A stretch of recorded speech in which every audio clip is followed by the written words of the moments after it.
Well, I'm Ola, and the last 25 years I've been part of starting 22 companies. Some of them have failed miserably, and some of them have been quite successful.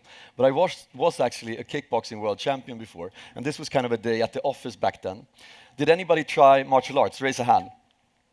Okay, we have some fighters here in the audience. Well, for the rest of you, it's a shit sport. You get beaten up even if you win, you're always afraid, and you can't eat because you need to cut weight.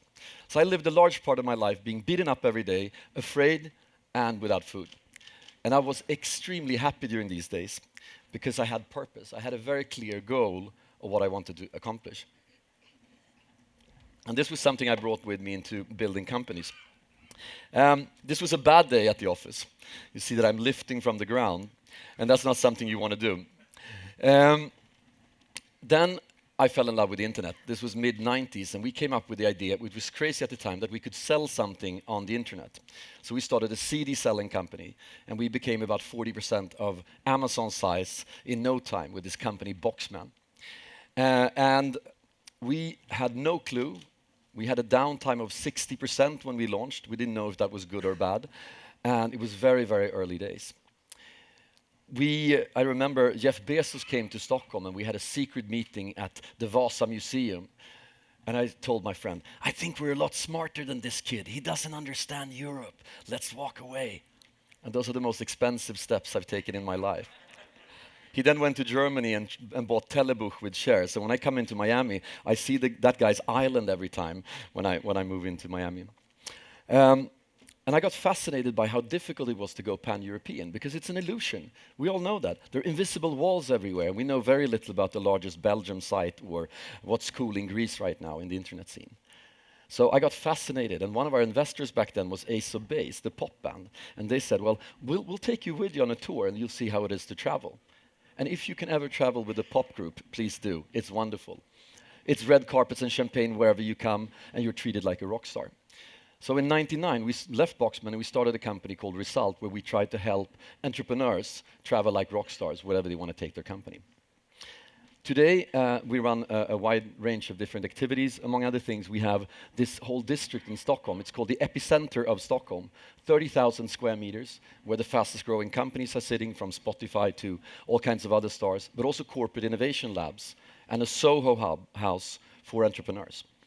There we play around a lot with technology, and you can decide whether you want to have a key or if you want to have a chip implanted in your arm. And when the real estate owner came and gave us the key for the first time, we had a tattoo artist offering him to have a key implanted surgically. And the guy was wearing a t-shirt saying, of course it fucking hurts. He's a brave man, and he said yes. And then he has a chip now that covers all the doors, so you just got mom and the doors open when he comes walking. BBC filmed this, and it went online, and we got 10 million views on our office opening on YouTube. And then something happened. Christian organizations in the US, fanatics, thought it was the start of Armageddon, that the devil marks his minions. So we had to have police protection because people thought we started the end of Earth by implanting these things. I live in Miami and Ibiza, as I said, but I can, as can everybody else at the office, decide whether you want to go to work or where you want to work as a robot. So the robots drive around, and many people rather sit at home on a cold day and they drive around as a robot. That's also something you can do. And for the ones of you that have a hangover, I recommend the transcranial stimulation that we have. It cures hangover in 10 minutes, and it also makes you more focused. And for all your Bitcoin needs, of course, we have BTMs and not ATMs in the office. But I'm going to speak about the internationalization. That's something we've liked in the Nordics. Ever since the Vikings, we've tried to go to other places, steal money, women, fame, and glory. When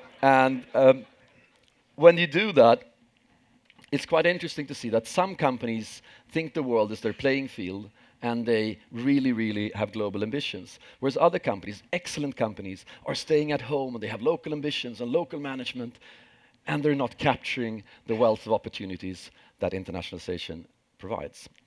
Our first company, we had an internationalization model that we called the Stairway to Heaven. So that was the music industry. But we were very good at telling the saga. And with that saga, we went to each new market and we said, who are the biggest artists in this country? In Sweden, it was ABBA, Roxette, and Ace of Base. And we took them in as investors. ABBA said no, the others invested.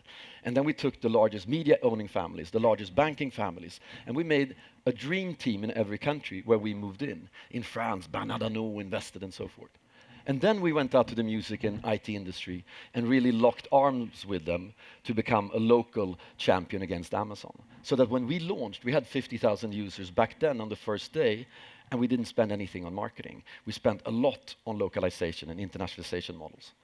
Unfortunately, we didn't realize that IT and logistics need to move as fast as this. So it was a very troublesome time from that perspective.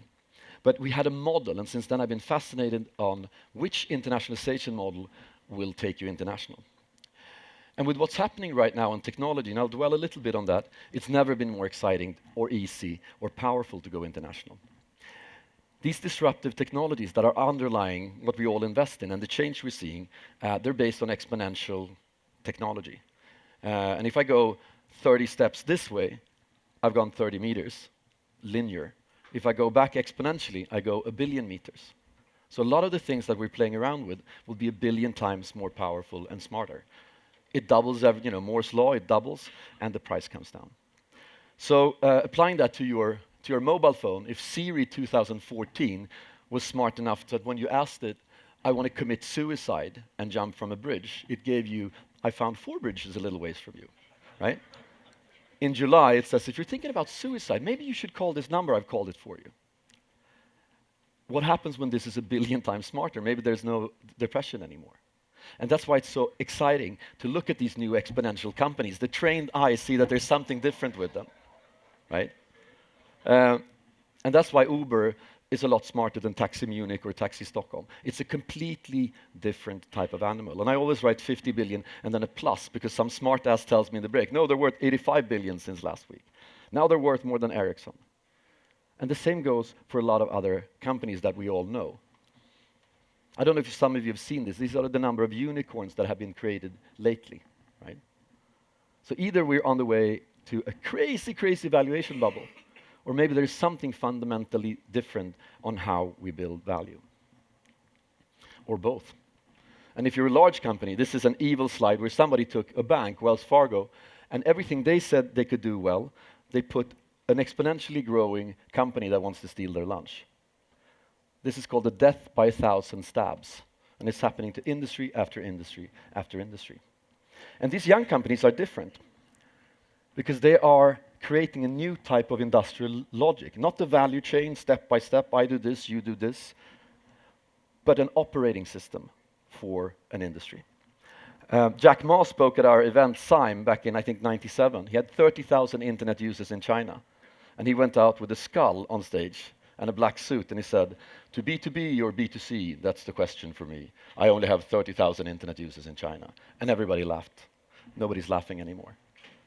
They do more transactions than Visa per second, more shipments than DHL. And it's an operating system called Alibaba that now is expanding to more and more things. If you leave your salary on Alibaba, you get 6% returns on it. Spotify doesn't change the value chain in music, it evaporates it. And it's an operating system for music that takes away 80% of the workforce and creates a much more powerful model. And in my view, I think that these operating systems will exist in each industry. And these companies will be 10 times more efficient than the other companies, but they also all will have global ambitions. So sooner or later, we'll see Alibaba in our living rooms. So some questions before going international. The first one, why?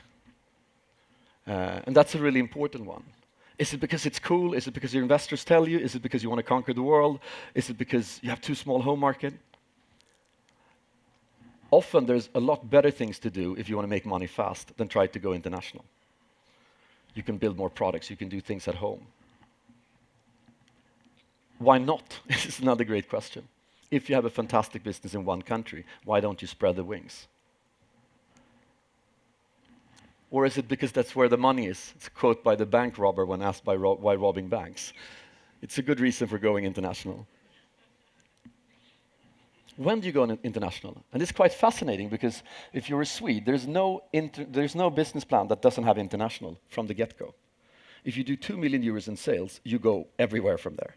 Whereas in Germany, it's more like 50 million euros. In the US, it's $100 million. So it depends a lot how you look upon the world, depending on where you come. But if you believe that only the lead dog likes the view, if you sort of visualize the other dog's view, there is a first mover advantage.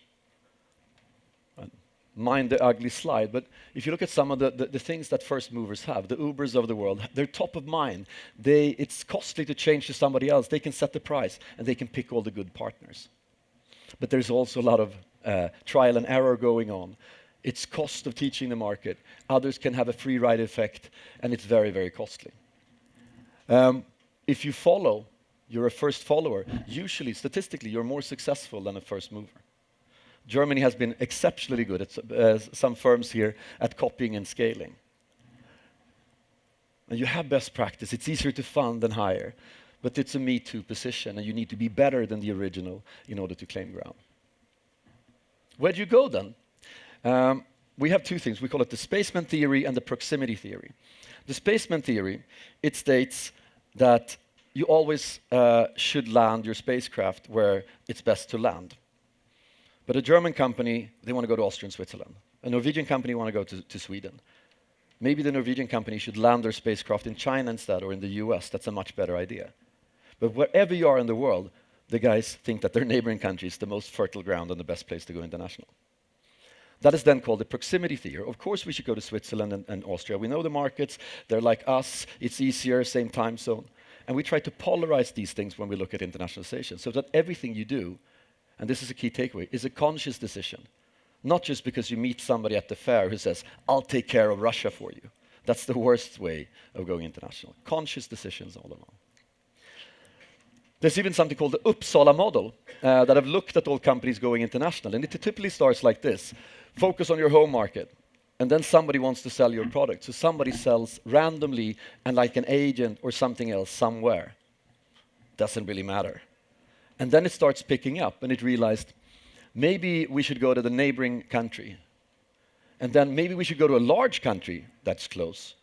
And then you start realizing it's your model that is great, not just your selection of markets. And more commitment goes into markets, and after a while you become a truly international company. This is how all the Swedish companies, IKEA, H&M, all the other companies have grown according to the Uppsala model. How do you then go international? Well, there's a bunch of different things you can do. Most really great companies, they go in greenfield, they go in themselves. Google don't partner and do a JV in Portugal, they go in there themselves. And if you truly believe that you have the best thing out there, that's the way you should internationalize. But it's very, very costly and difficult, and you need to take all the risk and learn everything yourself. Whereas if you do a JV, a lot of things can be in place immediately.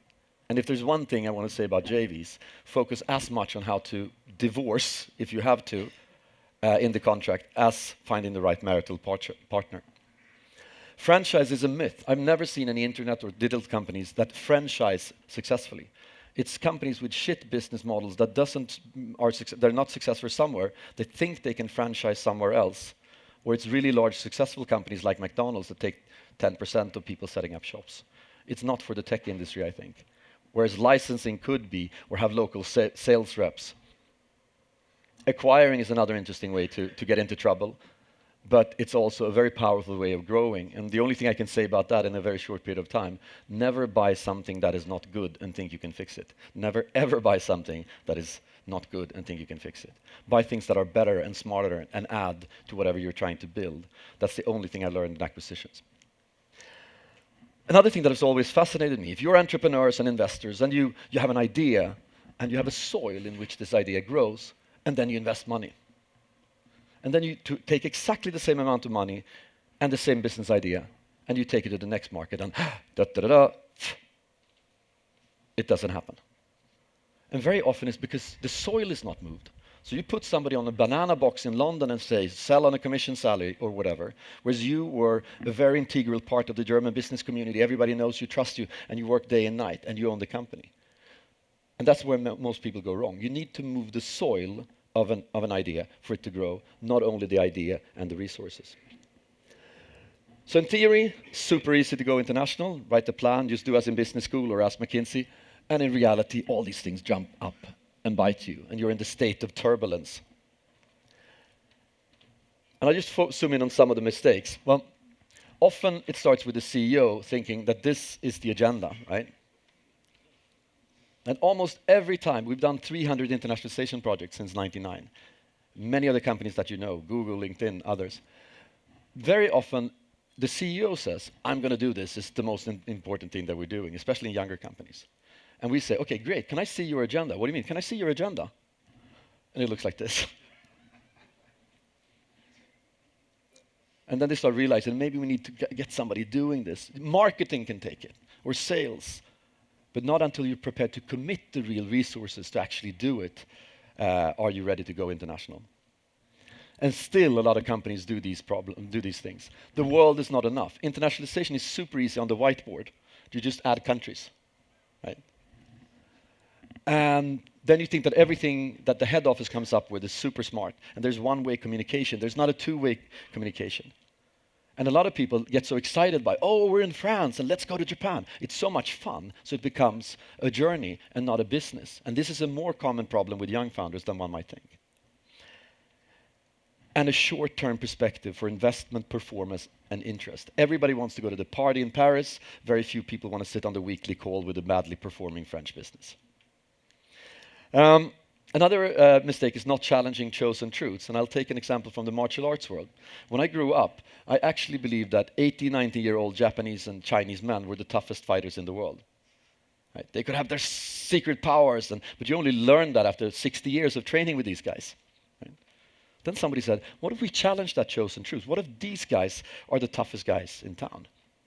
Let's put them in a cage and see who wins. Nobody would want to have that fight, except Nevada. They like everything. Put them in Nevada in a cage, and they film it. 52 million views later on YouTube. All the TV stations that said at first, this is terrible, they said, great, fine sport with nice athletes, and it's on television everywhere. And it killed a lot of myth. And it took something that broke down the silos and challenged it to show some truths. This was a guy that was selling courses in how to fight on a distance, actually selling courses, having people paying top dollars. He said that his magical touches could sort of punch people from a distance. This is what it could look like. And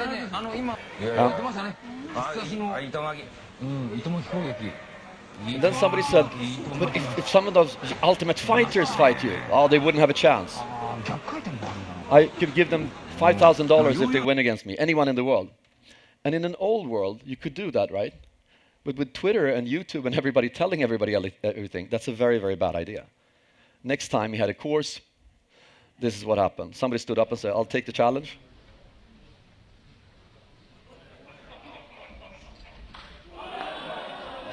Okay, so much for magic. And I use this as a metaphor for when people live with their own chosen truths and their own view that whatever they think is applicable in the rest of the world when they go international, they wind up like this guy.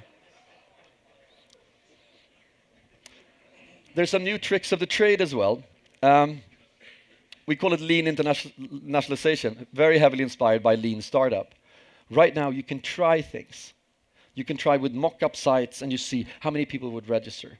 You can try with buying traffic in all countries and say, where do I have the highest conversion rate?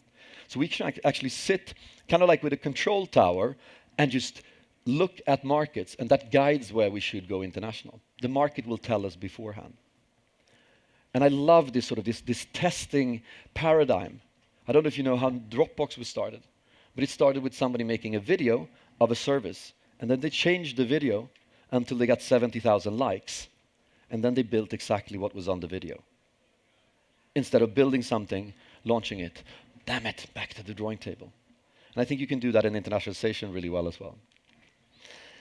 And as a marketeer now, you're not guessing.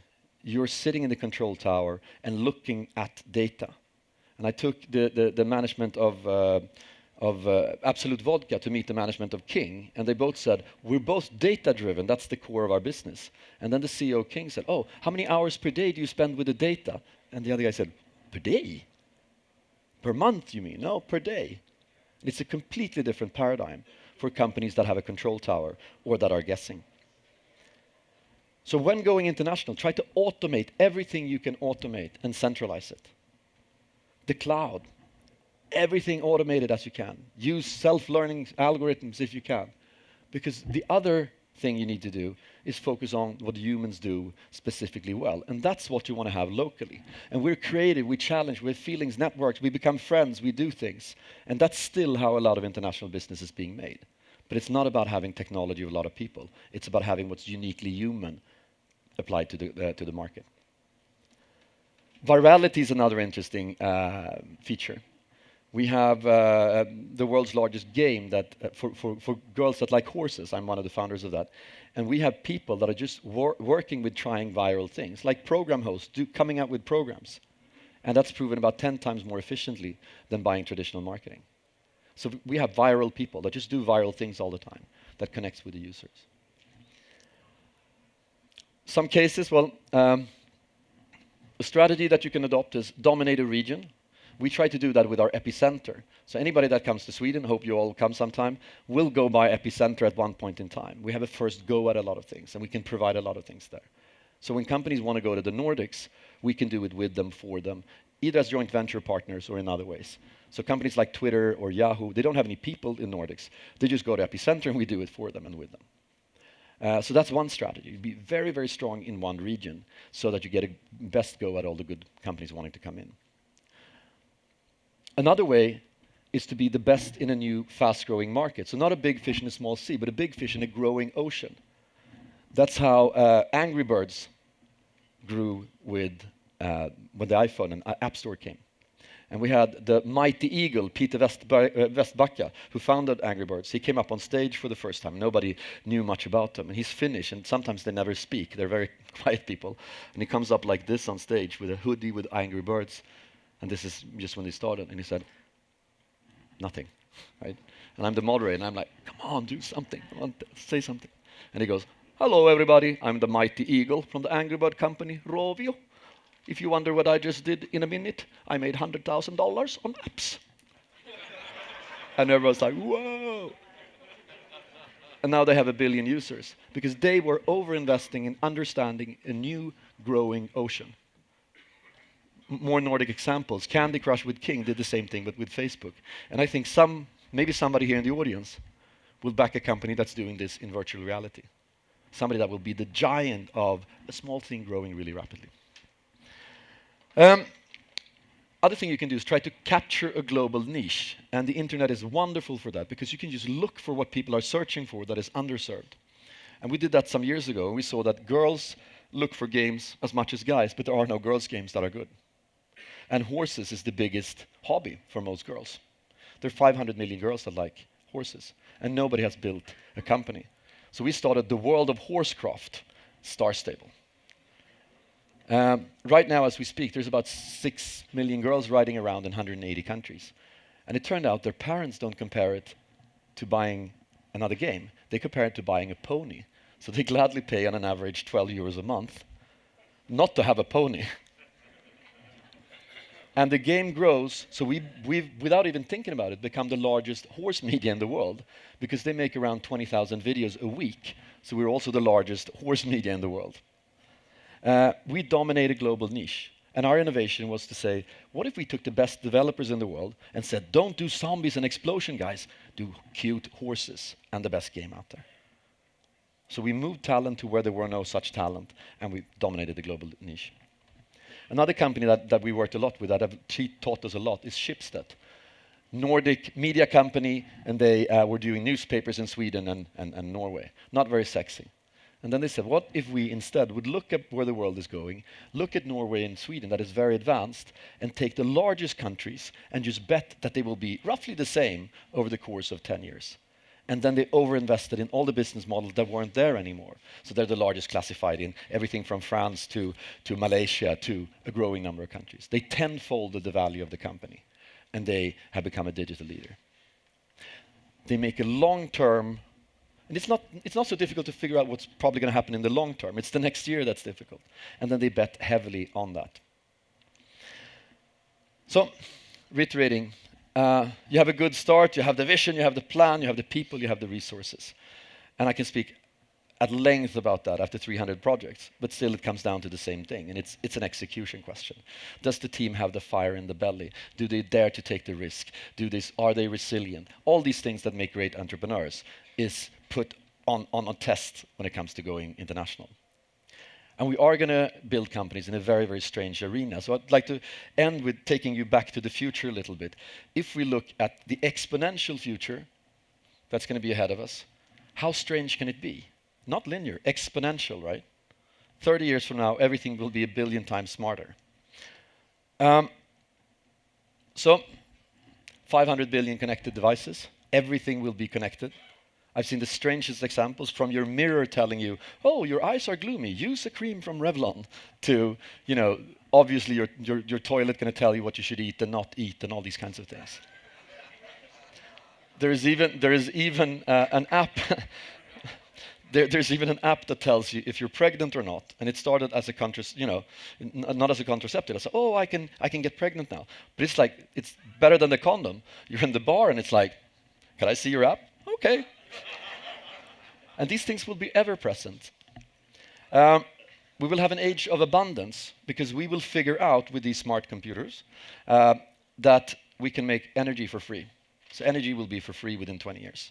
There will be waves, there will be sun, there will be all kinds of other things. And if energy is free, food will be almost for free. We could counter global warming because we could have motors doing all kinds of things at very low or no cost at all.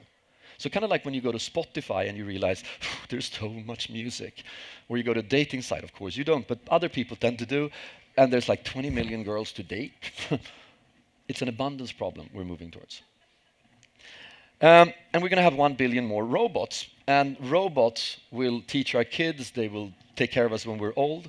And there's already a Japanese kindergarten where they have robots taking care of the kids. 60% are robots. And they have higher grades by the kids and by the parents. They remember everything. You can go back and look at sequences on film. They know all the languages. They treat everybody fair and so forth. And now you're thinking, no robot is going to teach my kids. It's the television's job. Right? And we're probably going to have a lifespan of 120 years. And as Google say, when they invested 1.5 billion in a company trying to cure death, if we can hang in there for another 40, they'll probably give us another 40. Problem is that you're going to be 80 for another 60 years. It's not like you're going to be 25, so they still have some work to do. And we're going to have, which is completely blowing my mind, we're going to have perfect lie detectors, probably within 5 years. Imagine you're the best student at law school, and you come to court, and it's the first day, and you've worked so hard, and they're like, sorry, kid, got to let you go. We got an app. What? Did you rob the bank? Yes, I did. 4 years. It's disrupting everything. Marriages. There's a new app, honey. We've been married for 20 years. Will politics even exist if it's completely truthful? We're going to live through these things and so many other pivotal things. And that makes management and investment. It goes from having a perfect orchestra and you're the director and the processes and everybody knows what to play, to being like a jazz musician in a jam session, very rapidly trying to pick up what's happening and making sense of it. And then things like values becomes much more important than process. We are going to have these global ecosystems, and maybe you'll build some of them. But they are going to expand from a position of being an Uber to being a logistics company to being all kinds of other things, or an Alibaba, or a Spotify. And I think that's a completely new industrial logic where the winner takes it all in a much higher sense than it has been before. And these companies could be headquartered anywhere where it's cheap to pay tax, and they don't need a lot of people, and people can work on a distance. So our societies need to invent and reinvent in order to bring the kind of wealth that the large industries did to society. What will never change then? Well, I think, coming back to internationalization, the winners of tomorrow, much more than ever before, they will be international. So you need to figure out international if you want to play among the winners. And they will also be very brave. And I'll stop with a view on how it could be to be doing internationalization for the first time. Usually starts with leaving the comfort zone of your own home. You think there's cheese out there to be taken and it's yours. First a little bit cautious. Starts going good. They loved our product in Hong Kong. And the Chinese loves it too. You start getting ballsier and ballsier. You know how to do this now. You're such a good entrepreneur. You're on top of the world.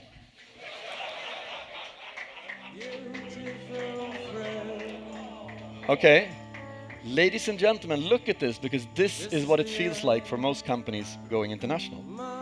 I've been there many, many times, and it sucks, and it's hard to go up.